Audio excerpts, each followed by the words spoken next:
ছোট, তুই আমার জন্য পানি নিয়ে আয়। আর ভাই, তুই শোন, আমার পাগুলো টিপে দে।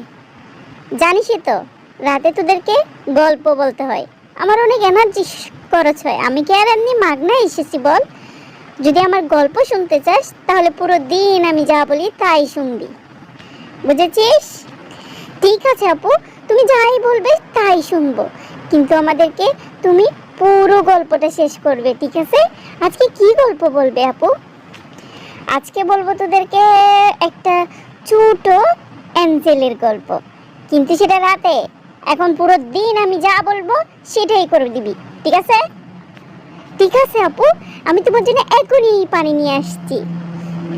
আপু, পানি নিয়ে এসেছি, নাও পানি খাও। আপু, আমি তোমার পা টিপে দিব, ঠিক আছে? তুমি কিন্তু গল্প বলবে। হ্যাঁ, গল্প বলবো, ঠিক আছে? আপু, আমাদের পড়ালেখাতে শেষ, চলো চলো আমরা বিছানায় যাই। হ্যাঁ চল চল, খুবই শরীরটা টায়ার্ড লাগছে, একটু ঘুমাইতে হবে। ঘুমানোর জন্য তো আমরা বিছানায় যাব না আপু, আমরা গল্প শুনবো। তুমি না বলছো গল্প বলবে? না আসলে না, আমার শরীরটা আজকে খুব টায়ার্ড লাগছে, আমার একটু ঘুমাতে হবে রে। আপু, তুমি না আমাদেরকে দিয়ে অনেকগুলো কাজ করিয়েছো, তাও তুমি গল্প বলবে না?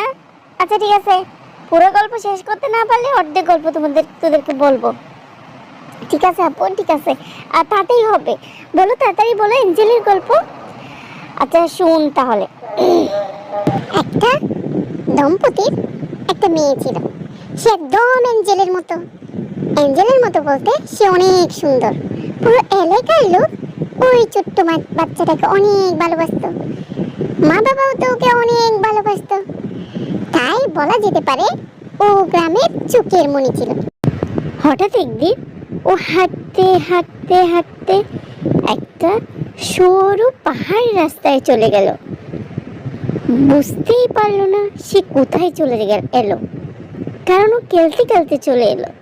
একটা প্রজাপতি দেখেছিল, প্রজাপতিটাকে ধরবে বলে সে তার প্রজাপতিটার পিছনে পিছনে দৌড়াতে দৌড়াতে একদম একটা সরু রাস্তায় এখানে চলে এলো।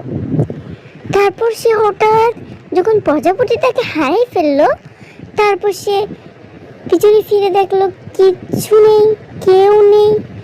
একটা অজানা জায়গায় সে চলে এলো। সে তো খুব ভয় পেল, কারণ ভয় পাবে না কেন বল? সে খুবই ছোট, মাত্র 4-5 বছর বয়স তার। এই অবস্থায় সে কি করবে কিছুই বুঝতে উঠতে পারছে না। তারপর হঠাৎ একটা জায়গায় সে দেখলো একটা মণিমুক্তার মতো কিছু একটা জল জল করলো। ও তো ছোট বাচ্চা, ও যেটাই পাবে সেটাকে হাল ধরে সে কোনো রকম তার বাসায় ফেরার চেষ্টা করছিল। সে মনে করছিল এটা হয়তো বা তাকে তার বাসায় পৌঁছে দিতে পারবে। যখন সে সেই মণিমুক্তাটা ধরতে গেল, অমনিতেই সে কোথায় জানি ঢুকে গেল একটা গর্তের মধ্যে। সে পড়তেছে আর পড়তেছে, পড়তেছে আর পড়তেছে, নিচেই পড়তে লাগলো।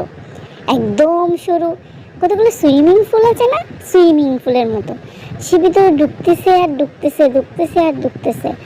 সে ভীষণ ভয় পেয়ে গেল, বললো আমি কোথায় এসে পড়লাম, বাবা তুমি কোথায়, মা তুমি কোথায়, এরকম করে পরে চেঁচাতে লাগলো। তারপর হঠাৎ তার চোখটা বন্ধ হয়ে গেল।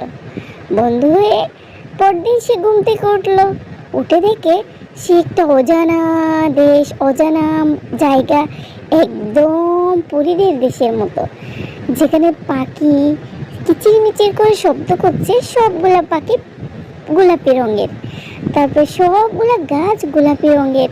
এখানে সবুজের কোনো চিহ্নই নেই, অন্যরকম একটা দুনিয়া। এক কথায় বলতে গেলে ফ্যান্টাসি, যেটা আমরা রূপকথায় শুনে থাকি।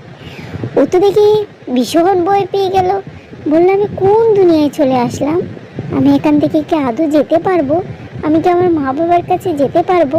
ও কিন্তু ছোট্ট হলেও অনেক বুদ্ধিমতী। সে তারপরে চিন্তা করলো আমি কোন একটা উপায় তো বের করি।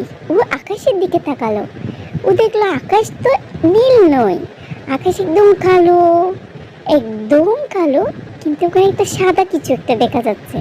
সে বুঝতে পারলো ওই পথটা ধরেই হয়তো বা ওকে ওর পৃথিবীতে ফিরে আসতে হবে, কিন্তু ওটা এত উপরে, ও তো ওটাতে যাইতেই পারবে না।